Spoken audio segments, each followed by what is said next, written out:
5% of our population is youth. 60% of all voters are also youth, and majority of them are affiliated with religious organizations such as the NCCK. My ministry is responsible for ensuring that, amongst other things, the youth are equipped, empowered, involved, and protected with the aim of making them self-reliant and creators of jobs, not just consumers of jobs. Government is funding various programs to support the youth. There are challenges that only you, the youth, can and must face head-on. We have had some people promising you analog solutions as part of a new economic blueprint to bring you prosperity.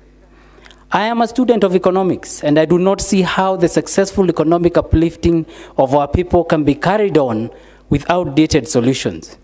We can and must do better than this. I must add that some of these far-fetched economic fantasies are anchored on falsehoods, sprinkled liberally with proclamations of sanctity by leaders who should know better.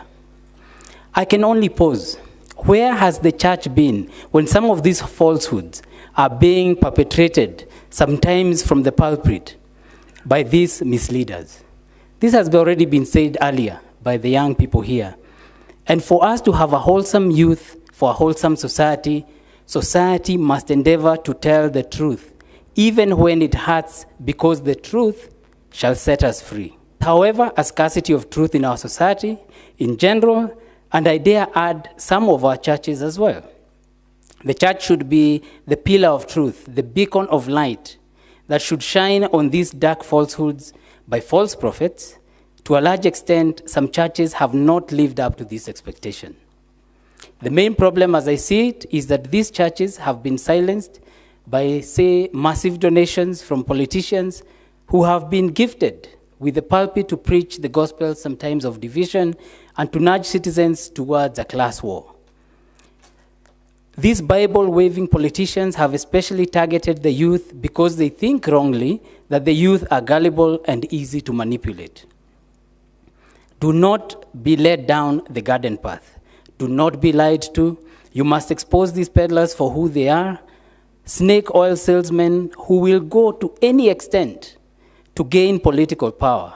You must see beyond the smokescreen and unmask these people who are out to take advantage of you. During the Sermon on the Mount, this is Matthew 7:21, Jesus warned against false prophets, saying, "Not everyone who calls me Lord, Lord, will enter the kingdom of heaven."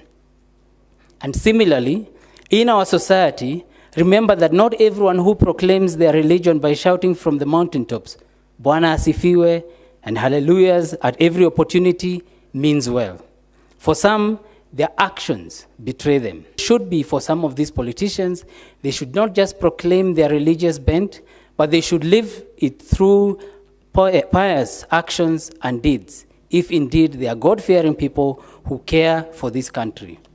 As the Cabinet Secretary under whose docket youth affairs lies, I'm privy to the hardships and desperations the youth are facing, which has been exacerbated by the COVID-19 pandemic. Hustle today should not condemn you to a lifetime of hustling.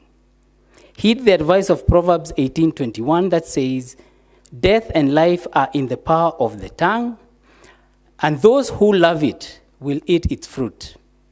You can change your world by changing your words. You can do all things through him who strengthens you. Philippians 4:13. I have seen, having worked extremely closely with the president, some of his closest friends are the ones that are fighting him the most because he chose not to allow this country to be plundered. Earlier, youth spoke here talking about everything is about money and what people can actually get out of money.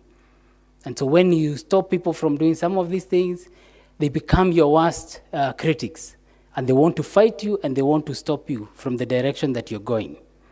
But let me say that as a government, we have been making concrete steps to cushion citizens, and in particular the youth, against economic hardships made even worse by the pandemic.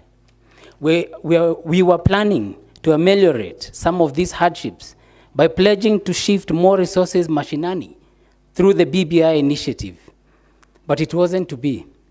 Judicial activism took care of that. Yet we saw some leaders fervently thanking God the Father for the adverse court ruling. It is a classic case of not seeing the forest for the trees. They missed the bigger picture because the whole issue was politicized and anchored as a power hunt rather than a noble development initiative that would devolve more funds to the people. That would provide 7 years tax holidays for the new young businesses, 35% to the counties, and so on. In my opinion, what the judiciary has done in dismissing the BBI is to usurp the role of Wanjiku in deciding her fate. They have opted to settle political scores at the expense of the common man. However, despite what happened, the government will not be deterred in doubling its efforts to spur development across the country, and in particular supporting the youth to become the core pillars of our development agenda. The one thing that seems to be lacking in the country is truth. And since here we are with the church, the archbishops and the bishops, it was important that we talk about the truth so that people can understand where we are. Many narratives are being given to our young people that are not necessarily truthful. To say that, we're children of God. We're made in God's image. So to put in our minds that we are hustlers and nothing else is wrong. We may be hustling. We may be doing things that require you to do, but it doesn't form who you are. The youth can become the leaders. They are more than 60% of the voters, 75% of the population. So majority of Kenya is youth. And therefore, they can take charge. They need to feel that they are owners of this country as well. And a lot of the conversations that we've had here have been very clear. The youth themselves know this. And they've been waiting for guidance, and our aim is really to ask the church to really show them and tell them where the truth lies, so that all these conflicting messages that are out there are cleared, so that this country can move forward. Wholesome youth, wholesome society is the theme of this conference, and I'm really thankful to the NCCK for organizing this forum where youth can come and have these deliberations, and they can do this in the context of God. Many people have been using the name of God in all manner of places, saying things that, in my view, are not necessarily true.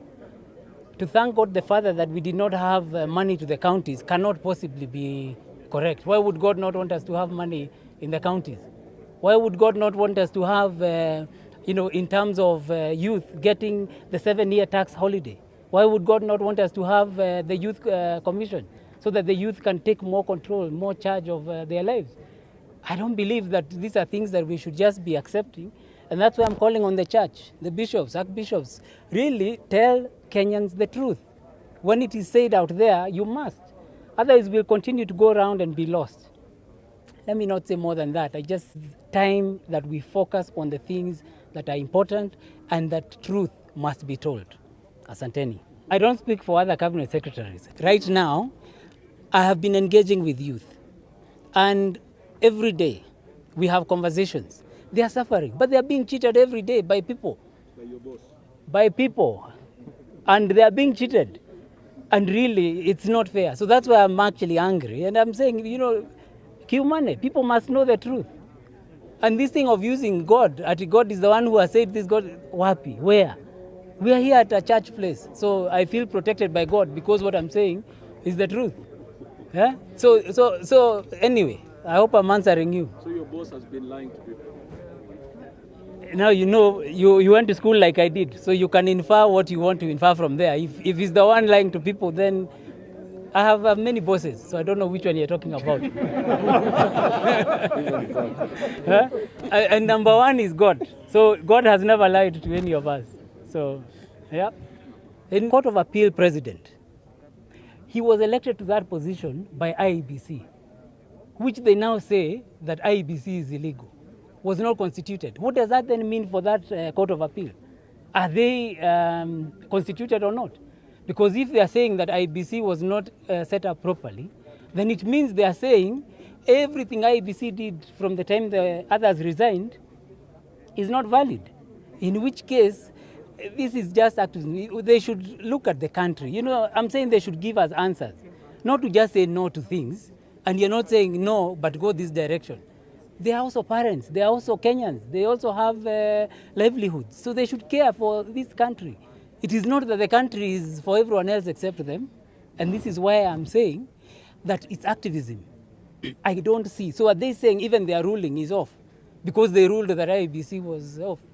I can talk many things, but I'm not a lawyer. So there is an attorney general and others. Let the people, we stick to our lanes. This one, let me stick to mine. They will decide. But there are some fundamental things that the court ruled on, that if they are not appealed, then the country cannot move forward. So I leave that to the decision of the... One of the people who... So today, without BBI, Raila is out there campaigning to be president. So what is this leadership that he was looking for in BBI that he cannot get? So he was not looking for another seat for himself. He's still running to see if he can become president. The president, Uhuru Kenyatta, is not running. So some of these lies, this is where I'm saying the truth must be told, need to be dealt with. We're trying to change a country. We're trying to move the country forward. We're trying to change lives. People are currently suffering. This COVID is affecting everybody. So we must deal with those issues now. Now these sideshows of saying what or what, I don't want to go head on with people. I'm not a politician, so I'm not even going to try. But, a time comes when truth must be said, when we must deal with the reality. And the reality is that the country is suffering and we must focus on the way forward. So for them to be saying BBI is just for positions, which positions? There are 27 constituencies that will be disappearing. So what are those people going to do? They're not going to get their CDF funds. There were funds that were going to the ward fund. That is not going to be there. How can surely that be development? So that's my position. I'm not a lawyer. Let's see if that will go to the Supreme Court. But at the end of the day, the youth of this country, and that is why I'm here, very passionate, are the ones who will decide. If they wake up today and decide so-and-so will be the president, so it will be. And they can choose one of their own. And then they can decide with whether they are going to change their constitution or how they are going to move things forward. So from that perspective, I am very confident. Kenya is safe. God takes care of us. And I have seen that in many ways. So the truth will eventually be known, and the truth will set all of us free. And that is why I'm asking the church really to come forward and tell people the truth. When people are using God's name there, they're using it in vain. And wakuje kanisa waseme. Church and community and political leadership to prioritize the issues concerning the youth. This should go beyond talk and should be reflected in inclusion of youth in leadership and budgetary allocations. The national government, through the Ministry of ICT, Innovation and Youth Affairs, to accelerate the implementation of the Kenya Youth Policy 2019. We call upon the ministry, and we are happy the CS is here, to deepen the partnership with different stakeholders so that there is an enhanced coordination of interventions and programs targeted at the youth. Number 3 is county governments should accord adequate budgets and programs to the youth and young people. Number 4 is security agencies should stop being a terror to the youth. The youth are citizens, and they are not a problem to be solved through brutality. We have seen some young men die in Embu, and we are hoping this is the last, and that this matter will be investigated and those who are culprits brought to book. Therefore, advise the youth to strongly resist those who intend to hire them to engage in violence before, during, and after the elections.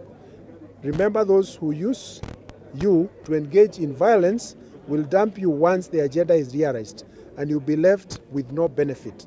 Violence does not pay, and only peace in the nation is going to assure the youth a bright future. On behalf of the women and the ladies who have come, and the young ladies who have come as part of the youth, and higher and more heard than our voice that was prepared. Men, I want them to be in hoodies and we celebrate them. Let us put our hands.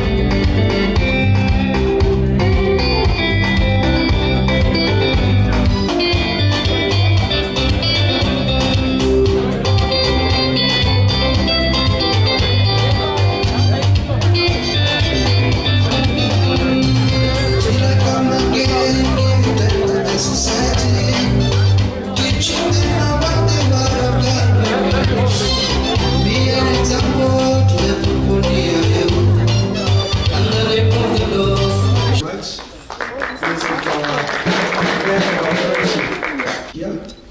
We have a lion. Our ICT minister is a lion, and you're happy to speak.